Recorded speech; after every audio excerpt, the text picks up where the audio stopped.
adalah seni. Ini saya akan melanjutkan tentang sampling ya. Jadi kemarin sudah tentang apa itu sensus, sampling, dan hierarki sampling. Sekarang supaya memudahkan itu adalah cara pengambilan sampling ya, pengambilan sampel, cara pengambilan sampel ya. Cara pengambilan sampel ya.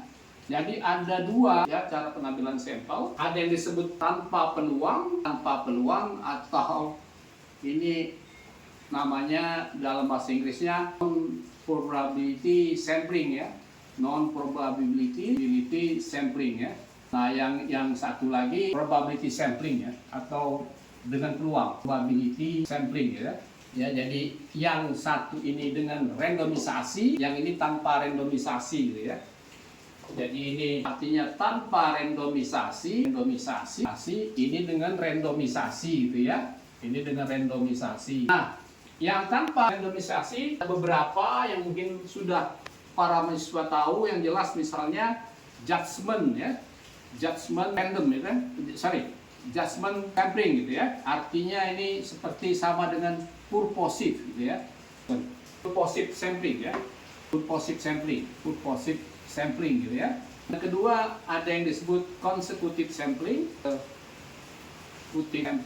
Yang ketiga ada yang disebut voluntary. Ini biasanya voluntary pada uji klinik ya, pada RCT. Yang keempat ini adalah yang disebut snowball ya. Snowball ini dari orang yang kenal satu ke kenal yang lain ya.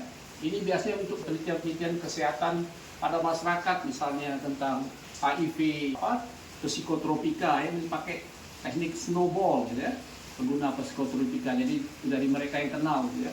Yang tidak boleh itu haphazardous ya. Haphazardous artinya siapa yang ketemu saja, ya. Nah, ini yang harus Anda mengerti ya.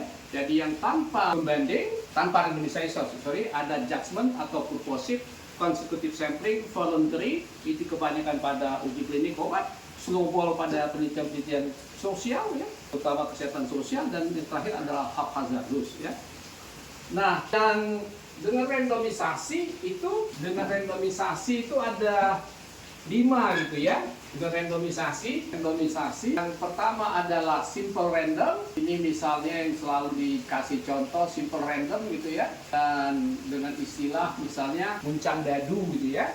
Jadi misalnya dari populasi ada 1000, kita butuh 100. Jadi dari 1000 itu kita buatlah nomor 1 sampai 1000, kemudian kita kuncang nomor 1 sampai 1000 itu mana yang keluar ya. Ini biasanya istilahnya pakai undian gitu ya. Jadi kocok gitu istilahnya ya. Nah, yang kedua adalah systematic random ya, systematic random. Nah, misalnya tadi dari 1000 kita butuh 100, jadi kita bagi 1000 per 100, jadi kelipatan 10 misalnya kita ambil. Ya, itu namanya systematic ya, kelipatan 10. Misalnya kelipatan 10, kelipatan 5 gitu ya. Yang ketiga adalah block atau cluster random ya. Block random atau cluster random ya. Ini hampir sama definisinya ya, cuman kadang-kadang orang ininya sama, tapi yang ada yang memisah. Ini misalnya dari contoh tadi saya ngomong tentang sekolah. Nah, yang disebut block dan random bukan per siswa, tapi yang diambil kelas ya, per kelas gitu ya, per kelas. Dan yang terakhir adalah multi-state random sampling ya, multi-state random sampling ya. Nah, multi-state ini random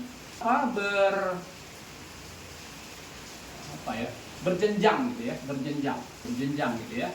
Jadi misalnya, dan biasanya nanti sampel diambil secara proporsi gitu ya.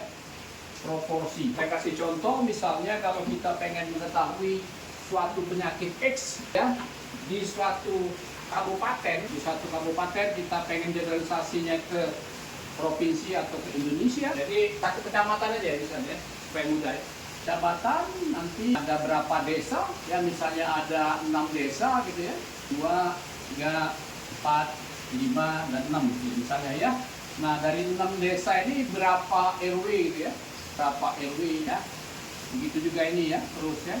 Nah, ini juga ya, nanti dari sini turun berapa RT, berjenjang gitu ya.